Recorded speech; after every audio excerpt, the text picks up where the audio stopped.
मुल्क में अरबों डॉलर की सऊदी सरमायाकारी के दरवाजे खुल गए। 30 से ज्यादा सऊदी सरमायाकारों के दौरे के मौके पर इस्लामाबाद में पाक सऊदी सरमायाकारी फोरम की इफ्तिताही तकरीब सज गई। वजीर खजाना ने मुल्क की तामीर और तरक्की में निजी शोबे को कलीदी किरदार का हामिल करार दे दिया। वजीर पेट्रोलियम मुसद्दिक मलिक ने वाज़ेह किया कि शुमाली इलाका जात की सियाहत पर सरमायाकारी बेहतरीन ऑप्शन है। तकरीब से national coordinator SIFC lieutenant general Sarfaraz Ali ने भी खिताब किया। मुल्क में मौशी खुशहाली के लिए की जाने वाली कोशिशें रंग लाने लगी। इस्लामाबाद में 30 से जायद सऊदी सरमायाकारों की आमद पर पाक सऊदी सरमायाकारी फोरम की इफ्तिताही तकरीब सज गई। तकरीब से खिताब में वजीर खजाना ने मुल्क की तामीर और तरक्की में निजी शोबे को कलीदी किरदार का हामिल करार दे दिया। Private sector has to lead this country.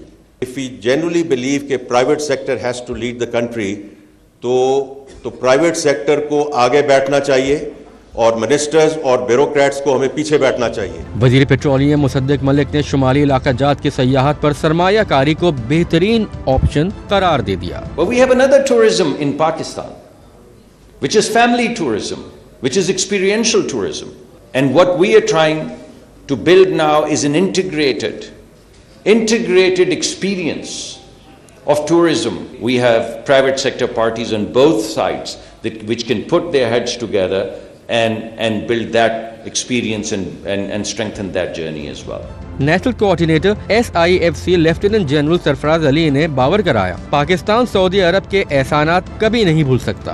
Our nation can never forget the favors extended by the Kingdom of Saudi Arabia to Pakistan, the people of Pakistan, the government of Pakistan, and above all, especially to the armed forces of Pakistan.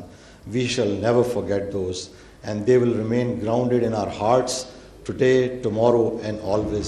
वजीर तिजारत जाम कमाल ने Saudi सरमायाकारी को मुल्क के लिए इंतहाई अहमियत का हामिल करार देते हुए यकीन दहानी कराई कि निजी शोबे को हर मुमकिन सहूलियात फराहम की जाएंगी।